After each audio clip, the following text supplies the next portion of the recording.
क्या शरद पवार एक बार फिर राज्यसभा जाएंगे या वो सियासी पारी से संन्यास का ऐलान कर देंगे?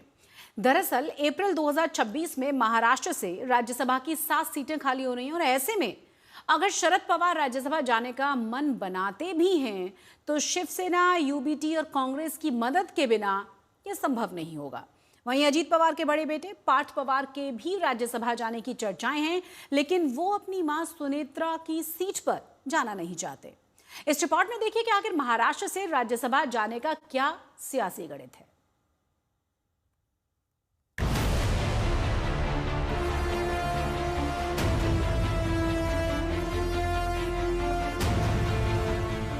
क्या दिल्ली की राजनीति में महाराष्ट्र से फिर दिखेगी दादा और पोते की जोड़ी? ये सवाल इसलिए क्योंकि राज्यसभा चुनाव का शेड्यूल जारी हो चुका है, इसलिए अब सूबे की सियासी धुरी राज्यसभा के इर्द गिर्द घूमती नजर आ रही है। महाराष्ट्र के राजनीति का अंकगणित देखें तो 7 में से 4 सीटें बीजेपी आराम से चुनकर ला सकती है। वहीं अजीत पवार की एनसीपी और शिंदे सेना को भी 1 सीट जरूर मिलेगी, लेकिन महाविकास आघाड़ी में अपने दम पर 1 सीट चुनकर लाने का बल किसी भी पार्टी में नहीं है। अगर शरद पवार वाकई राज्यसभा जाना चाहते हैं तो कांग्रेस और शिवसेना यूबीटी की मदद के बिना संभव नहीं लग रहा, क्योंकि एनसीपी शरद के पास सिर्फ 10 विधायक हैं और कांग्रेस के पास 16 और शिवसेना यूबीटी के पास 20 विधायक हैं। एक उम्मीदवार की जीत के लिए 37.5 वोट चाहिए, यानी एमवीए का एक ही उम्मीदवार जीत सकता है और वो भी एक दूसरे के मदद के बगैर नामुमकिन है। दूसरी ओर महायुति के पास निर्दलीय मिलाकर 240 वोट हैं, जिसके बलबूते महायुति के 6 उम्मीदवार राज्यसभा जाएंगे, जिसमें बीजेपी के 4, शिवसेना का 1 और एनसीपी का 1 उम्मीदवार जीत सकता है।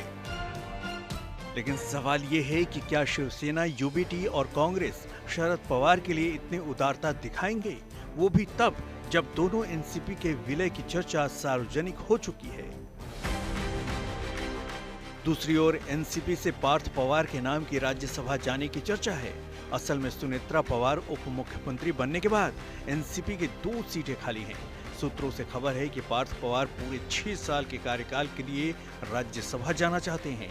अगर वो मां सुनेत्रा पवार की सीट पर जाएंगे तो उन्हें सिर्फ 2 साल का ही बाकी कार्यकाल मिलेगा। हालांकि पुणे जमीन घोटाले में पार्थ पवार का नाम है, जो उनके लिए आगे मुसीबत बन सकता है। हालांकि शरद पवार या उनकी पार्टी ने राज्यसभा के मुद्दे पर कोई भी बात अभी तक नहीं की है, लेकिन संजय राउत ने शरद पवार का नाम उछालकर महाविकास आघाड़ी के बारे में उनकी राय क्या है ये जानने की कोशिश की है, जिसकी चर्चा राजनीतिक गलियारों में भी है।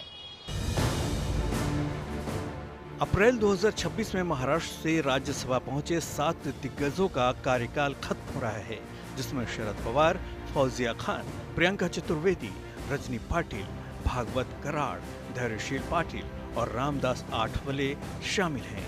लेकिन सवाल ये है कि क्या 86 साल के शरद पवार फिर राज्यसभा पहुंचेंगे या वो सियासी संन्यास लेकर किसी युवा को मौका देंगे?